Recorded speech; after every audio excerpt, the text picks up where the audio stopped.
Everyone, आप सभी को गुड मॉर्निंग। शो कैसे हो आप लोग? आई होप आप सभी लोग अच्छे होंगे और एकदम मस्त होंगे।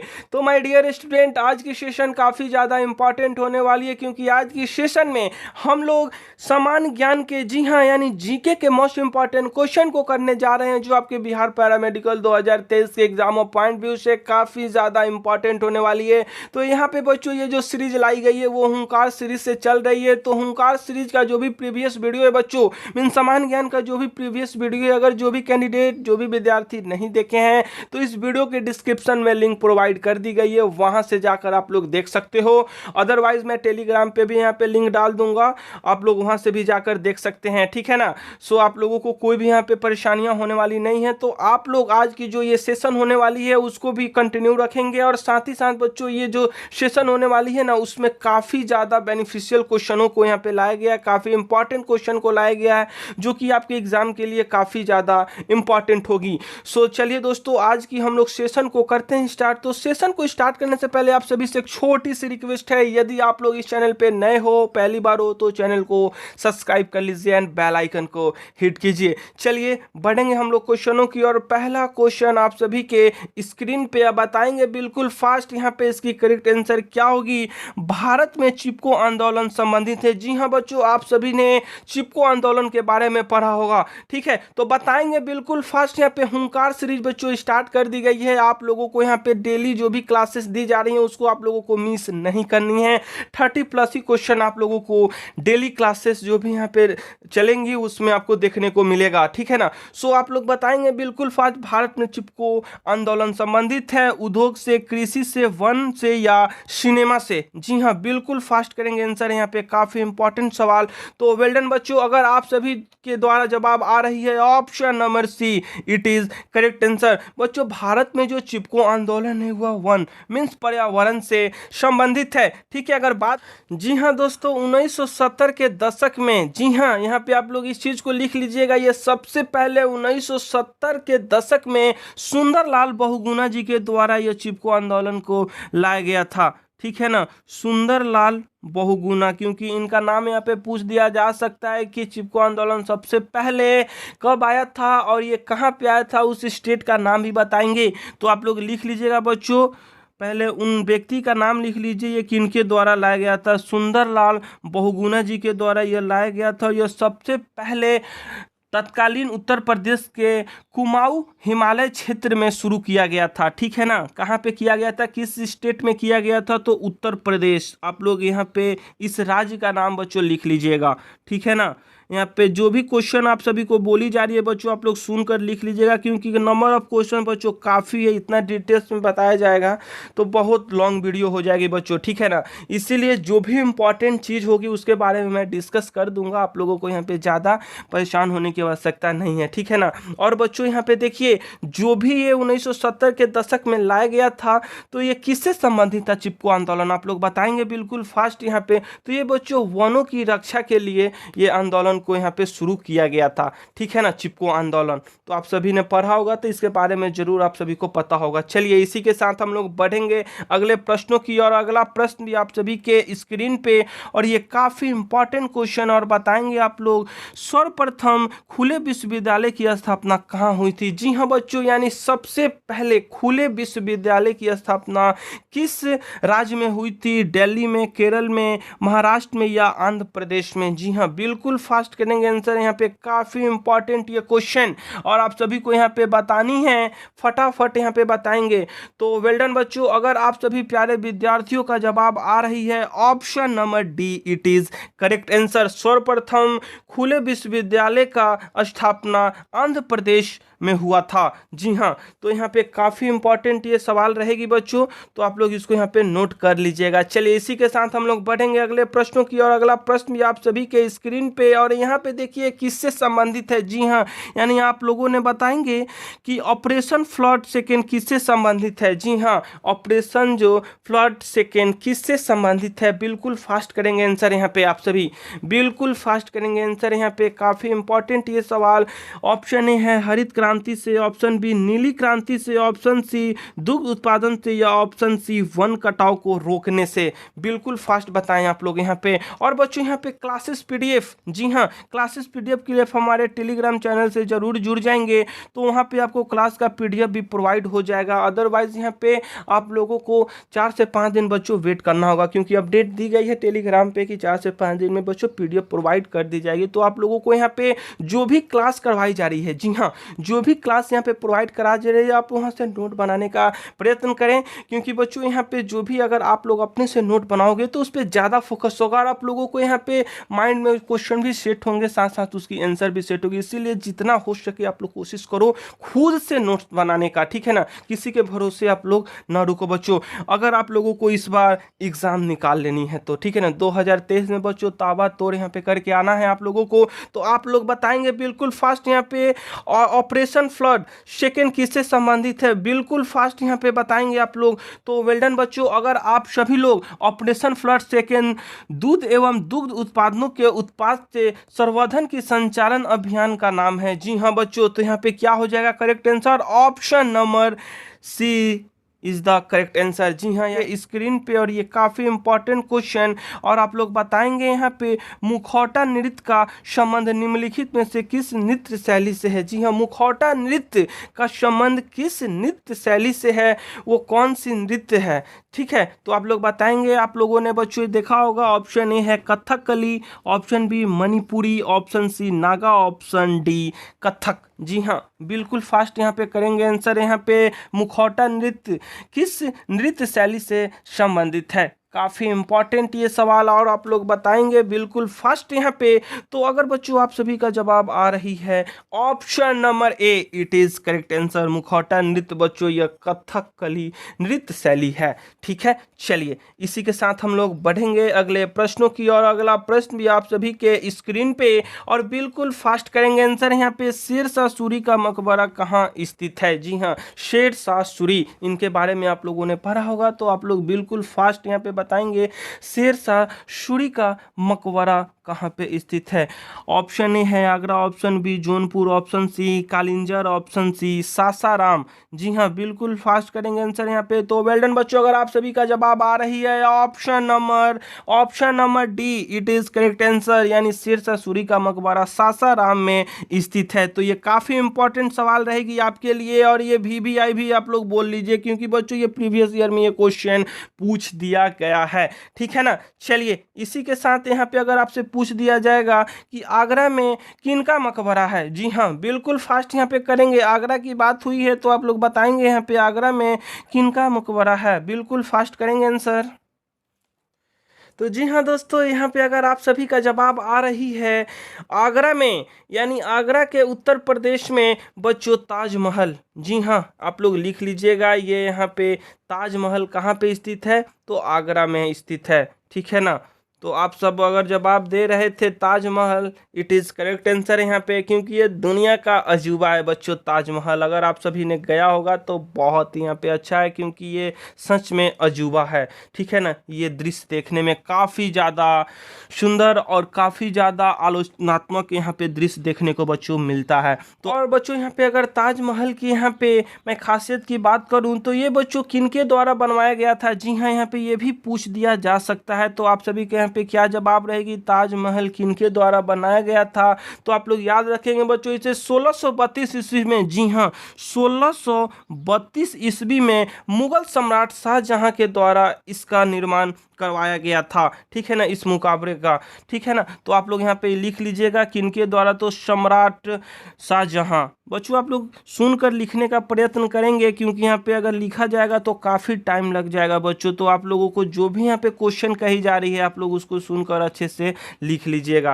ताजमहल किनके द्वारा बनवाया गया था, तो मुगल सम्राट शाहजहां जी के द्वारा, अपनी बेगम की याद में इन्होंने बनवाया था इसको, ठीक है ना। सो चलिए इसके साथ हम लोग बढ़ेंगे अगले प्रश्न प्रश्नों की। और अगला प्रश्न भी आप सभी के स्क्रीन में, और बिल्कुल करेक्ट आंसर यहाँ पे आप सभी को देनी है बच्चों। आप लोग बताएंगे बिल्कुल फास्ट, मोहम्मद बिन कासिम कौन था? जी हाँ, ये काफी बार ये क्वेश्चन करा दिया गया है, इसलिए करवाया गया है क्योंकि ये VVI क्वेश्चन है और आप सभी के एग्जाम में पूछ दिया गया है ये क्वेश्चन, इसलिए आप लोग बताएंगे। ऑप्शन ए है तुर्क निवासी, ऑप्शन बी फारसी निवासी, ऑप्शन सी अरब निवासी और ऑप्शन डी मंगोल निवासी। जी हाँ, बिल्कुल फास्ट करेंगे आंसर यहाँ पे, काफी इंपॉर्टेंट सवाल।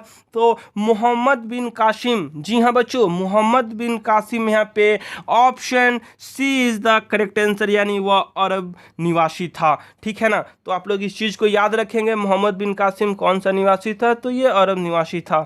चलिए इसी के साथ बढ़ेंगे हम लोग अगले प्रश्नों की। और अगला प्रश्न भी आप सभी के स्क्रीन पे, और फटाफट करेंगे आंसर बच्चों। किस मुस्लिम शासक ने मूल्य नियंत्रण लागू किया था? जी हाँ बच्चों, किस मुस्लिम शासक ने मूल्य नियंत्रण लागू किया था? उस शासक, उस राजा का नाम आप सभी को बताना है। आप सभी ने पढ़ा होगा बच्चों हिस्ट्री में। ऑप्शन ए है Iltutmish, option B Alauddin Khilji, option C Balban और ऑप्शन डी मोहम्मद तुगलक। जी हाँ बच्चों, ये काफ़ी अच्छे भी यहाँ पे ये सभी राजा थे, सम्राट थे और काफ़ी क्रूर भी यहाँ पे शासक थे। तो इतना डिटेल में जाने की आवश्यकता नहीं है बच्चों, आप लोग इस प्यारे से क्वेश्चन का जवाब देंगे। किस मुगल शासक ने मूल्य नियंत्रण लागू किया था? बिल्कुल फास्ट करेंगे आंसर यहाँ पे। तो अगर बच्चों आप सभी का जवाब आ रही है option number B, it is correct answer, Alauddin Khilji ji के द्वारा यहाँ पे मूल्य नियंत्रण लागू किया गया था। ठीक है ना, सो चलिए इसी के साथ बढ़ेंगे अगले प्रश्नों की। और ये सभी इंपॉर्टेंट क्वेश्चन है बच्चों आपकी समान ज्ञान की, तो आप लोग इसे जरूर नोट कीजिएगा। ठीक है ना, नोट करते हुए बच्चों अपनी क्वेश्चनों की ओर मूव करेंगे, क्योंकि इस बार बच्चों एग्जाम आप सभी को क्रैक कर लेनी है। इसीलिए बच्चों यहाँ पे जो भी हुंकार क्लास से सीरीज आ रही है वो सभी वेरी इंपॉर्टेंट होने वाली है, सभी बिहार पैरामेडिकल छात्रों के लिए। ठीक है ना, सो चलिए इसी के साथ अगले प्रश्न की ओर हम लोग बढ़ें। और अगला प्रश्न भी काफी इंपॉर्टेंट है और इसमें आप सभी को बतानी है विशाल स्नानागार कहाँ स्थित है? जी हाँ बच्चों, ऑप्शन ए है Kalibangan, option B Lothal, option C Harappa और ऑप्शन डी मोहनजोदड़ो। जी हाँ, बताएंगे बिल्कुल फास्ट यहाँ पे, इसकी करेक्ट आंसर क्या होगी? विशाल स्नानागार कहाँ स्थित है? कालीबंगा में, लोथल में, हड़प्पा में या मोहनजोदड़ो में?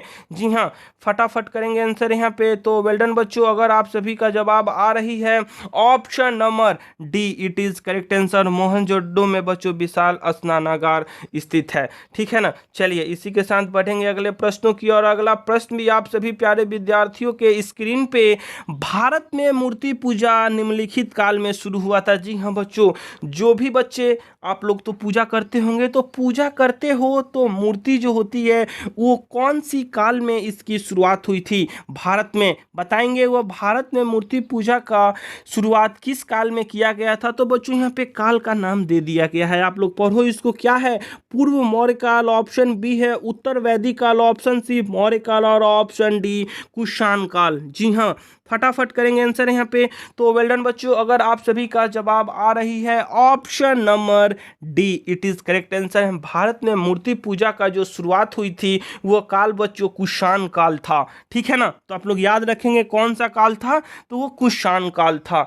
ठीक है, चलिए इसी के साथ अगले प्रश्न भी हमारे सामने आ गई है और ये काफी इंपॉर्टेंट सवाल है और इसमें बताएंगे अयोध्या में बाबरी मस्जिद का निर्माण किया था। जी हाँ बच्चों, अयोध्या में जो बाबरी मस्जिद है उसका निर्माण किनके द्वारा करवाया गया था, उनका नाम आप सभी को बताना है। ऑप्शन ए है बाबर ने, ऑप्शन बी बाबर की पत्नी ने, ऑप्शन बी बाबर के भाई ने और ऑप्शन डी मीर बकी ने। जी हाँ, फटाफट करेंगे आंसर यहाँ पे, काफी इंपॉर्टेंट सवाल। जी हाँ बच्चों, फटाफट यहाँ पे बताइए आप लोग, ये सभी क्वेश्चन बहुत ही ज़्यादा इंपॉर्टेंट होने वाली है, तो बिल्कुल फास्ट करेंगे आंसर यहाँ पे। हुंकार सीरीज में एक बार फिर से आप सभी का मैं अभिनंदन करना चाहूँगा, तो आप लोग बताइए यहाँ पे। तो अगर बच्चों आप सभी का जवाब आ रही है option number D, it is correct answer, Ayodhya में बाबरी मस्जिद का निर्माण बच्चों मीर बकी के द्वारा किया गया था। ठीक है ना, आप लोग ये चीज़ याद रखेंगे, किनके द्वारा किया गया था? ना ही बाबर के द्वारा किया गया था, ना ही बाबर की पत्नी के द्वारा किया गया था, ना ही बाबर की भाई के द्वारा किया गया था। ये किनके द्वारा किया गया था? तो ये मीर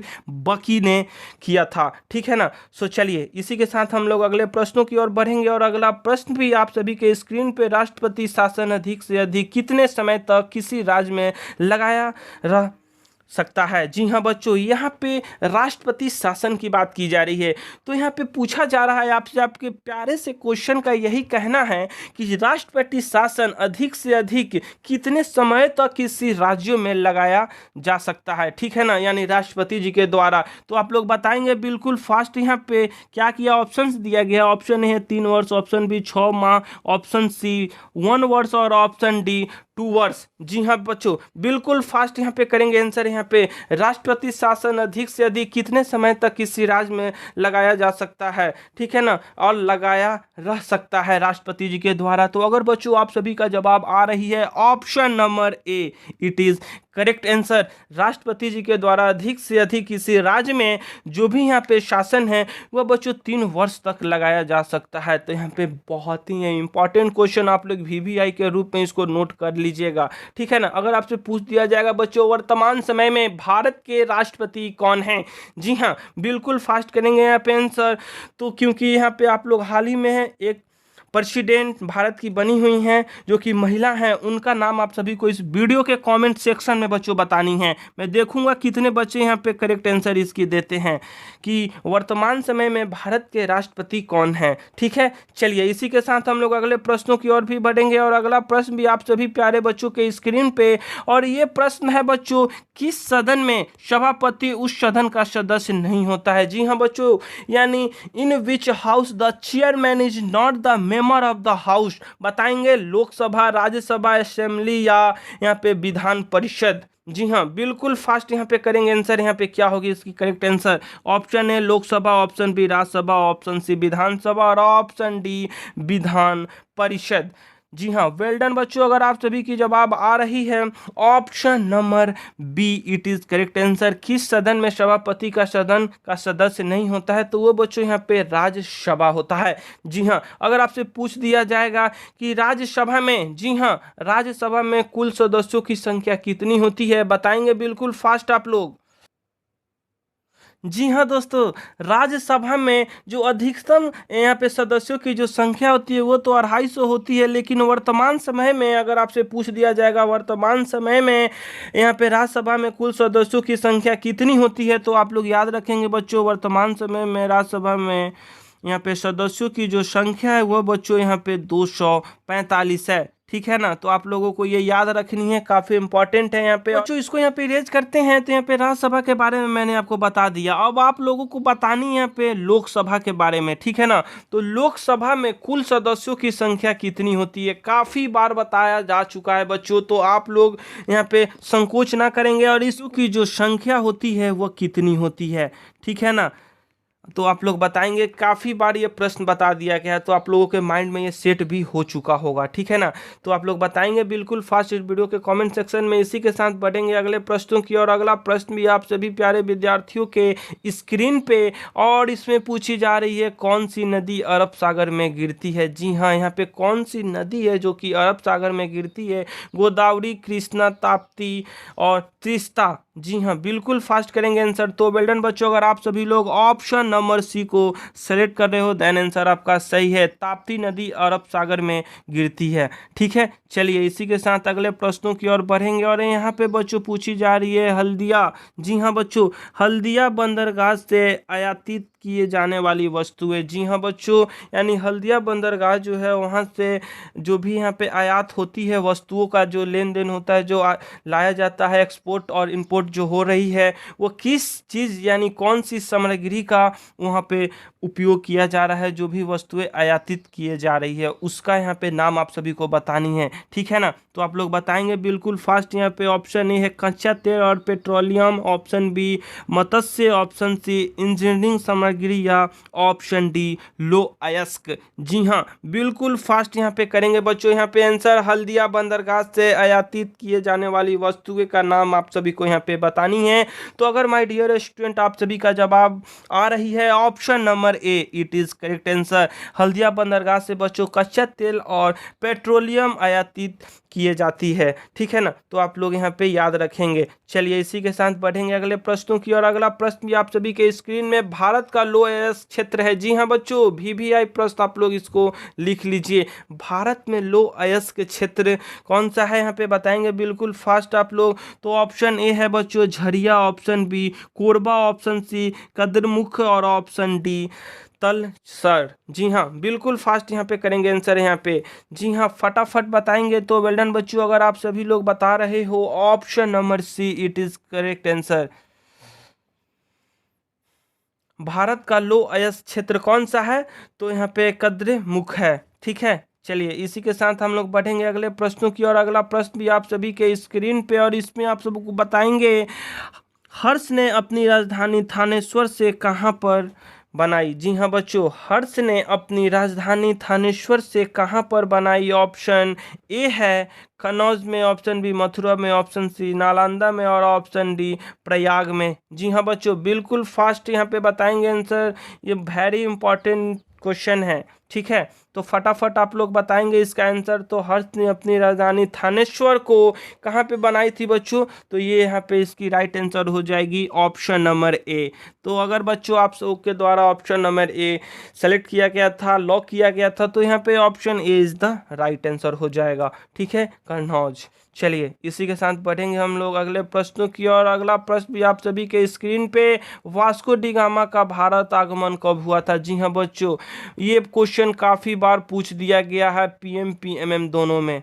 ठीक है ना, तो आप लोग बताएंगे बिल्कुल फास्ट। और ये कई बार बता भी दिया गया है कि वास्को डी गामा भारत कब आए थे, उस ईस्वी उस ईयर का नाम आप सभी को यहाँ पे बतानी है। ठीक है, तो वेरी सिंपल ये क्वेश्चन है, तो मे भी आप लोग बता सकते हैं, तो बताएंगे फटाफट। यहाँ पे ऑप्शन ए 1428 ईस्वी में, ऑप्शन बी 1498 ईस्वी में, ऑप्शन सी 1529 ईस्वी में या ऑप्शन डी 1608 ईस्वी में। जी हाँ फटाफट करेंगे आंसर। कमेंट बॉक्स में कमेंट कीजिए बिल्कुल फास्ट। यहाँ पे देखी जा रही है कि इनकी करेक्ट आंसर आती है। मेरे बताने से पहले बच्चों आप लोग यहाँ पे करेक्ट आंसर यहाँ पे दीजिए। तो वेल डन बच्चों। अगर आप सभी लोग ऑप्शन नंबर, जी हाँ ऑप्शन नंबर बी को सेलेक्ट कर रहे हो, देन आंसर आपका सही है। वास्को डी गामा का भारत आगमन 1498 ईस्वी में हुआ था। ठीक है ना, तो आप लोग इस प्रश्न को बच्चों लिख लीजिएगा, काफ़ी इंपॉर्टेंट यहाँ पे रहने वाली है। और जो भी क्वेश्चन है बच्चों आप लोग इसको हल्के में ना लीजिएगा, इसको नोट करते जरूर चलिएगा, क्योंकि समान ज्ञान की आपकी जो भी यहाँ पे जितने भी टॉपिक्स से, जितने भी यहाँ पे इंपॉर्टेंट क्वेश्चन है प्रीवियस ईयर से लेकर यहाँ पे जो भी करेंट अफेयर्स की भी वीडियो बच्चों आने वाली है, क्योंकि काफ़ी बच्चे के द्वारा मैसेज भी आई थी कि सर करेंट अफेयर्स पे भी वीडियो लाइए। तो बच्चों करेंट अफेयर्स की भी वीडियो यहाँ पे आने वाली है, तो आप लोगों को यहाँ पे ज़्यादा परेशान नहीं होना है। आप लोग बस क्लास को कंटिन्यू रखेंगे और इस सीरीज़ को आप लोगों को कंप्लीट कर देनी है। आपके एग्जाम तक जो भी यहाँ पे सिलेबस है उसको कंप्लीट करा दी जाएगी। ठीक है ना, सो चलिए बताएंगे बिल्कुल फास्ट यहाँ पे। तो अगर आप लोगों ने ऑप्शन नंबर बी को सेलेक्ट किया, देन आंसर आपका सही है। वास्को डी गामा 1498 ईस्वी में भारत आए थे। ठीक है, चलिए इसी के साथ बढ़ेंगे अगले प्रश्नों की ओर। और अगला प्रश्न भी आप सभी प्यारे विद्यार्थियों के स्क्रीन में, ओणम त्यौहार किस राज्य से संबंधित है? जी हाँ बच्चों, ओणम त्यौहार की बात की जा रही है।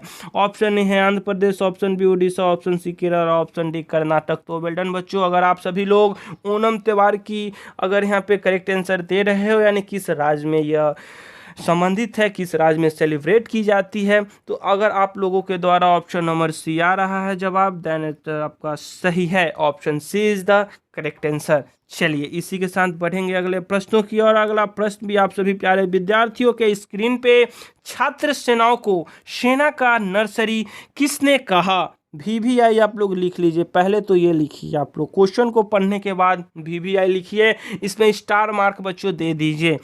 छात्र को, जी हाँ छात्र सेनाओं को सेना का नर्सरी किसने कहा था? जी हाँ, उस महान पुरुष, उस महान आत्मा का नाम आप सभी को बताना है कि उनका नाम यहाँ पे क्या था। जी हाँ बच्चों, ऑप्शन ए है Jawaharlal Nehru, option B Sardar Patel, option C Subhash Chandra Bose, option C सरदार भगत सिंह। ये महान आत्मा है बच्चों, क्योंकि इनका बहुत बड़ा योगदान है हमारे देश पे। ठीक है ना, तो आप लोग बताएंगे बच्चों बिल्कुल फास्ट यहाँ पे। तो अगर बच्चों आप लोग के द्वारा जवाब आ रही है option number C it is correct answer.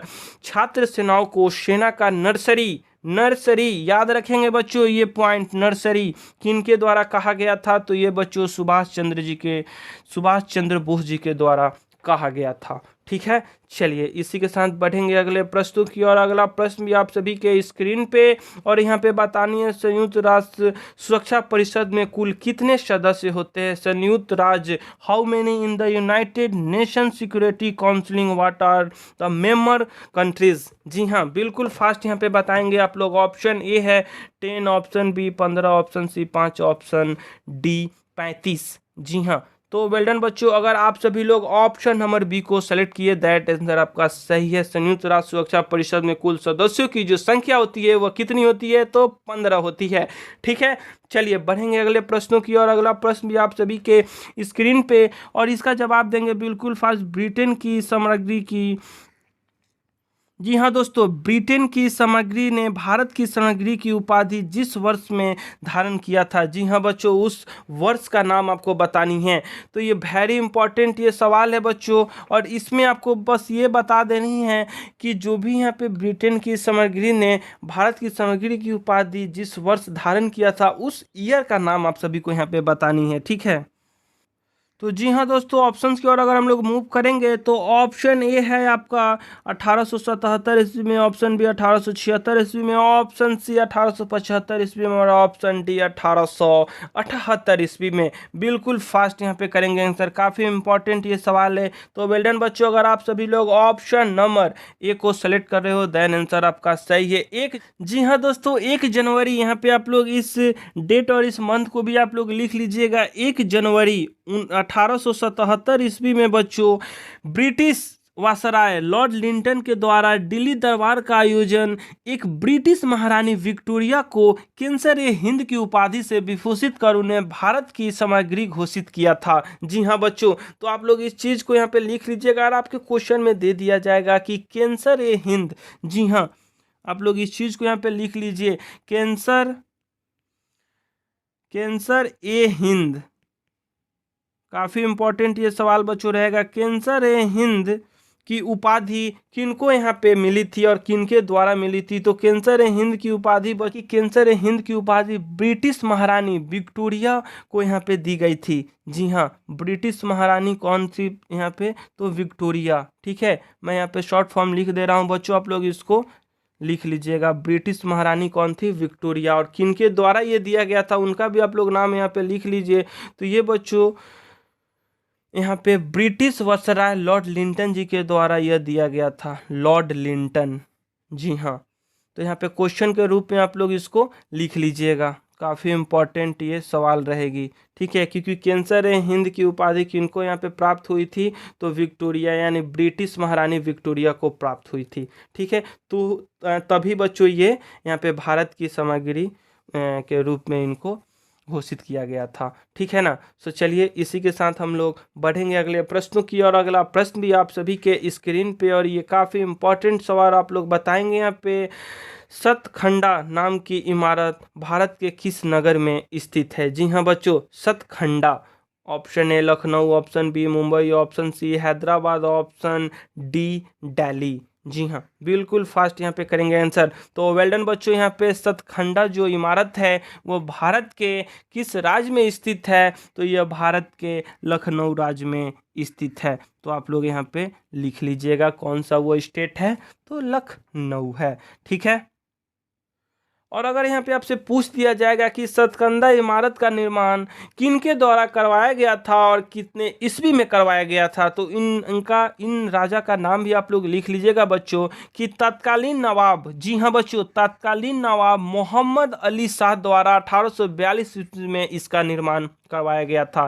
तो उस राजा का नाम बच्चों लिख लीजिए, क्या नाम है, तत्कालीन नवाब थे उनका नाम बच्चों क्या है, तो बताइए बिल्कुल फास्ट यहाँ पे। मोहम्मद, जी हाँ, क्या है, तो मोहम्मद अली शाह, मोहम्मद अली शाह। ये सब क्वेश्चन बच्चों लिख लीजिएगा। ठीक है, मोहम्मद अली शाह 1842 ईस्वी में इनके द्वारा यह तत्खंडा इमारत बनवाई गई थी। ठीक है, तो इन राजा का नाम भी आप लोग लिख लीजिएगा। और ये किस स्टेट में है, किस राज्य में है, तो ये लखनऊ में स्थित है। ठीक है, चलिए इसी के साथ बढ़ेंगे अगले प्रश्नों की। और अगला प्रश्न भी आप सभी के स्क्रीन पे, और ये काफ़ी इंपॉर्टेंट क्वेश्चन बच्चों, और इसमें आप लोगों को बतानी है महात्मा गांधी एवं पंडित जवाहरलाल नेहरू की प्रथम बार एक दूसरे से भेंट किस नगर में हुई थी। जी हाँ बच्चों, ये क्वेश्चन है आपका, इसका जवाब देनी है।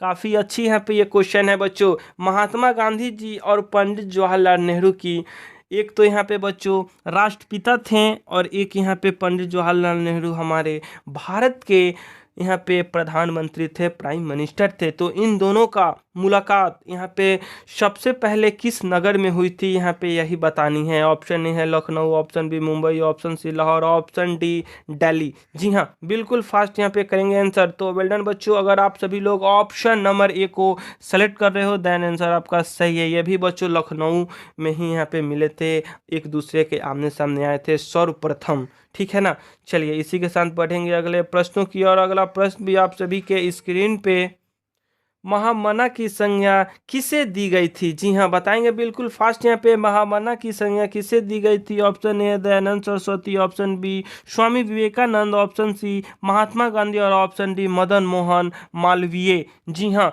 बिल्कुल फास्ट यहाँ पे करेंगे आंसर। काफ़ी इंपॉर्टेंट ये सवाल है बच्चों। यहाँ पे महामना की यहाँ पे जो भी संज्ञा थी वो किसे दी गई थी, बिल्कुल फास्ट बताएंगे आप लोग। तो वेल डन बच्चों, अगर आप सभी लोग यहाँ पे बताएंगे तो आप सभी लोग ऑप्शन नंबर डी को सेलेक्ट कर रहे हो देन आंसर आपका सही है। मदन मोहन मालवीय जी को यहाँ पे महामना की संज्ञा यहाँ पे दी गई थी। ठीक है ना, चलिए इसी के साथ बढ़ेंगे अगले प्रश्नों की। और अब क्वेश्चन नंबर बच्चों आपकी स्क्रीन पे आ गया 25, और इसमें बतानी है निम्न में से भारतेंदु युग के हिंदी के यहाँ पे साहित्यकार कौन थे। जी हाँ, यहाँ पे हिंदी के साहित्यकार भारतेंदु युग में कौन थे, उस राइटर, उस लेखक का नाम आप सभी को यहाँ पे बतानी है। Option A Chandradhar Sharma Guleri, option B Bal Krishna Bhatt, option C Isa Allah Khan, और ऑप्शन डी देवकी यहाँ पे नंदन खत्री। जी हाँ, ये बच्चों हिंदी की क्लास में मैं आप सभी को बता रखा था, तो आप लोग बताएंगे बिल्कुल फास्ट यहाँ पे। ये काफ़ी इंपॉर्टेंट सवाल हो सकती है यहाँ पे, और ये हिंदी में भी पूछ दिया जा सकता है, और ये हिंदी का ही प्रश्न है बच्चों। तो आप लोग बताएंगे हिंदी में भारतेंदु युग के हिंदी के साहित्यकार कौन थे। जी हाँ, बिल्कुल फास्ट करेंगे आंसर यहाँ पे। तो वेल डन बच्चों, अगर आप सभी लोग ऑप्शन नंबर सी को सेलेक्ट किए, इट इज़ करेक्ट आंसर। यहाँ पे ईसा अल्लाह खां आपका राइट आंसर हो जाएगा इस प्रश्न का। चलिए इसी के साथ बढ़ेंगे अगले प्रश्नों की। और अगला प्रश्न भी आप सभी के स्क्रीन पे, और इसमें पूछी जा रही है प्रसिद्ध मनीषी अमीर खुसरो की कब्र कहाँ पर है। जी हाँ बच्चों, यहाँ पे प्रसिद्ध मनीषी अमीरी खुसरो की कब्र कहाँ पे है। ये एक मुस्लिम वंशजात हैं, तो इनका यहाँ पे बतानी है इनकी कब्र कहाँ पे थी। ऑप्शन ए है पेशावर में, ऑप्शन बी इलाहाबाद में, ऑप्शन सी दिल्ली में, या ऑप्शन डी आगरा में। बिल्कुल फास्ट करेंगे आंसर यहाँ पे। ये मुस्लिम मसराय की यहाँ पे जो भी कब्र थी वह कहाँ पे थी। तो वेल डन बच्चों, अगर आप सभी लोग ऑप्शन नंबर सी जवाब दे रहे हो देन आंसर आपका सही है, दिल्ली में इनकी कब्र है। ठीक है, चलिए इसी के साथ बढ़ेंगे हम लोग अगले प्रश्नों की। और अगला प्रश्न भी आप सभी प्यारे विद्यार्थियों की स्क्रीन पे, और ये क्वेश्चन देखते ही बच्चों आप लोग यहाँ पे लिख लीजिएगा VVI। जी हाँ, VVI लिख लीजिए, क्योंकि काफ़ी बार ये क्वेश्चन करवाया गया है। करवाने का रीज़न यही है कि ये क्वेश्चन पूछ दिया गया है हजारों बार। ठीक है, तो बताएं आप लोग यहाँ पे जालियांवाला बाग हत्याकांड कब हुआ था। ऑप्शन है 11 मार्च 1919 ईस्वी, ऑप्शन बी 18 ईस्वी में, ऑप्शन सी है 13 अप्रैल 1919 ईस्वी में, या ऑप्शन डी है 11 मार्च 1918 ईस्वी में। जी हाँ, बिल्कुल फास्ट यहाँ पे करेंगे आंसर। तो वेल डन बच्चों, अगर आप सभी लोग का जवाब आ रही है option number C, it is correct answer, यानी 13 अप्रैल 1919 ईस्वी में जालियांवाला बाग हत्याकांड हुई थी। ठीक, भारतीय थल सेना के मध्य कमान का मुख्यालय कहाँ है। जी हाँ, बिल्कुल फास्ट यहाँ पे करेंगे answer. Where is the headquarter of the central command of the Indian army. जी हाँ बच्चों, सेंट्रल कमांड की बात की जा रही है, उसकी हेडक्वार्टर कहाँ पे स्थित है। पुणे में, दिल्ली में, वडोदरा में, या लखनऊ में। जी हाँ, बिल्कुल फास्ट यहाँ पे बताएंगे आप लोग आंसर। काफ़ी प्यारा सा ये क्वेश्चन है, और इसकी जवाब आप लोग प्यारे प्यारे कॉमेंट बॉक्स में और प्यारे प्यारे आंसर के साथ देंगे बच्चों।